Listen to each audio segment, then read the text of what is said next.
The storm struck Milbrook with a ferocity that no one had expected. What had started as light rain in the afternoon had escalated by evening into a torrential downpour that flooded streets and knocked out power lines throughout the small town. Marcus Thompson stood at his front door, watching the water cascade from his roof gutters in steady streams, when he heard the sound that would change everything. At 31, Marcus had grown accustomed to handling emergencies on his own. As a single father working 2 jobs to support his 6-year-old daughter Emma, he had learned to be resourceful and self-reliant. His modest 2-bedroom house was nothing fancy, but it was warm, dry, and filled with the kind of love that makes a house a home. Emma sat on the living room floor behind him, playing quietly with her stuffed dog while the storm raged outside. The knock on his door was barely audible over the rain, but Marcus heard it and immediately felt concerned.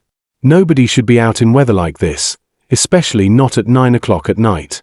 He opened the door to find a young woman standing on his covered porch, completely soaked and shivering uncontrollably. She appeared to be in her mid-20s, with long dark hair plastered against her head and shoulders. Her beige dress clung to her frame, and she had clearly been caught in the storm without proper protection from the elements. What struck Marcus most was not her bedraggled appearance, but the look of genuine desperation in her eyes. "I am so sorry to bother you," she said, her voice trembling from cold and exhaustion. "My car broke down about a mile from here, and I have been walking in the rain for over an hour. I saw your light and hoped someone might be able to help me." Marcus did not hesitate. "Of course. Come inside right away. You are soaked through."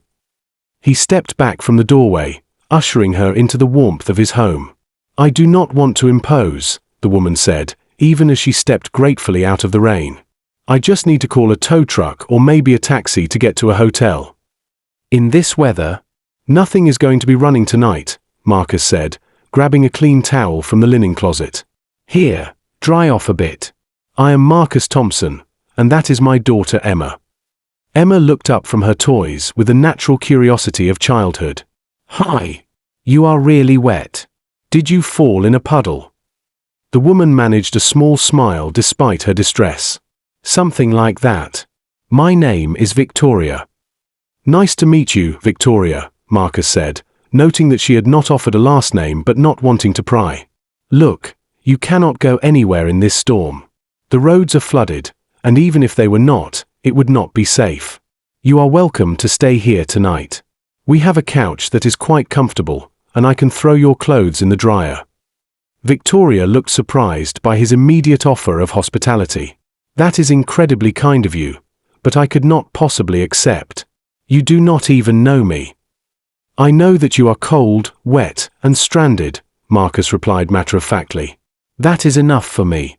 Emma, can you show Victoria where the bathroom is so she can change into something dry?"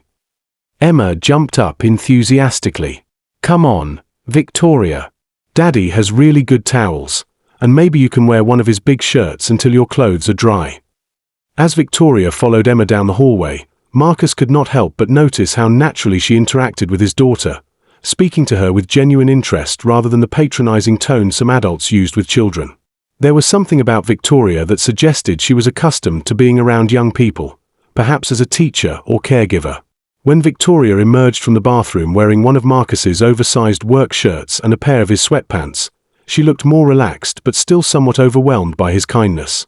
Her long hair was wrapped in a towel, and without the stress lines of cold and exhaustion, Marcus could see that she was quite beautiful, with intelligent eyes and an expressive face. "Your clothes are in the dryer," Marcus said, handing her a cup of hot tea. "They should be ready in about an hour. Are you hungry? I was just about to make Emma some grilled cheese sandwiches." "I do not want to be any trouble," Victoria said, but Marcus could hear the gratitude in her voice. "No trouble at all. We always make extra anyway, right Emma?" Emma nodded seriously. "Daddy makes the best grilled cheese. He cuts the crusts off and everything." As they sat around Marcus's small kitchen table sharing the simple meal, Victoria began to relax enough to engage in conversation. She asked Emma about school, her toys, and her favorite activities, showing genuine interest in the little girl's answers. Marcus found himself impressed by how naturally Victoria fit into their evening routine, helping clean up after dinner and even reading Emma a bedtime story when the little girl requested it. You are very good with children, Marcus observed as they returned to the living room after tucking Emma into bed. Do you work with kids? Victoria hesitated for a moment before answering. Not professionally, but I have always enjoyed spending time with young people. Emma is delightful. You have done a wonderful job raising her. Thank you. It has not always been easy doing it alone, but she makes everything worthwhile. What happened to her mother, if you do not mind me asking? Marcus settled into his worn armchair and considered how much to share. She left when Emma was 2 years old. Said she was not ready for the responsibility of being a parent. It was difficult at first, but honestly, Emma and I are better off without someone who did not want to be part of our family. Victoria nodded with understanding that suggested she had experienced her own share of family complications. Emma clearly adores you. Children know when they are truly loved and valued. What about you? Marcus asked. Do you have family nearby?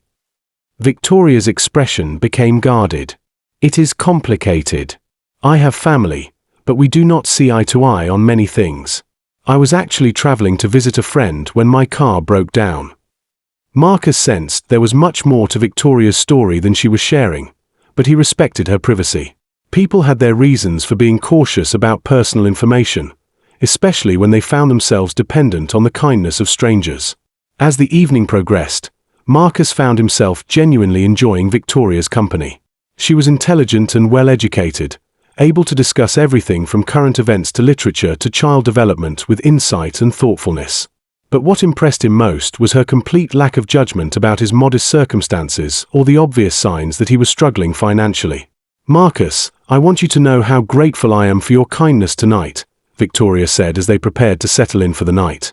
Most people would not open their homes to a complete stranger, especially someone with a child to protect. Most people have not found themselves in situations where they needed help from strangers, Marcus replied. I have been there, and I know how important it is when someone is willing to extend a hand. The next morning, Marcus woke early to prepare breakfast before leaving for his construction job. He found Victoria already awake, sitting at the kitchen table with a cup of coffee and looking out the window at the aftermath of the storm.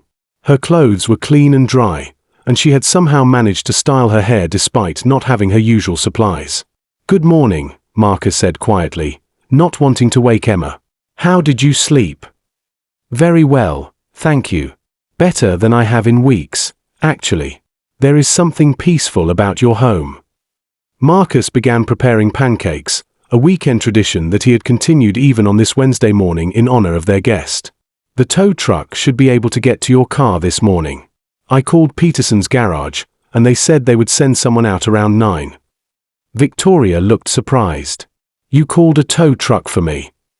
Of course. Pete Peterson is a good guy, and he will take care of you. If your car needs major repairs, he is honest about pricing and timing. As they ate breakfast together, Emma chatted happily about her plans for the day and asked Victoria questions about where she was from and what she did for work. Victoria answered Emma's questions with vague but kind responses, clearly practiced at deflecting personal inquiries without seeming rude. When the tow truck arrived, Marcus walked outside with Victoria to meet Pete Peterson and assess the situation. Victoria's car was indeed a nice one, Marcus noticed, though not ostentatiously expensive. Pete examined the engine and determined that the problem was a failed alternator, complicated by water damage from driving through flooded roads. I can have it fixed by tomorrow afternoon, Pete told Victoria. It is going to run about $400 for parts and labor. Marcus saw Victoria's face tighten slightly at the cost, and he wondered if she was having financial concerns. $400 was a significant amount of money, especially for unexpected repairs. That sounds reasonable, Victoria said. I will need to arrange to stay somewhere else tonight, though. Nonsense, Marcus said immediately. You are welcome to stay here another night. Emma would be thrilled, and honestly, it has been nice having adult conversation in the evenings. Victoria looked at him with an expression that combined gratitude with something deeper, as if his simple kindness had touched something in her that had been missing for a long time. Are you sure? I do not want to impose on your hospitality any longer than necessary. You are not imposing. You are welcome here for as long as you need. That evening, as they sat together after Emma's bedtime,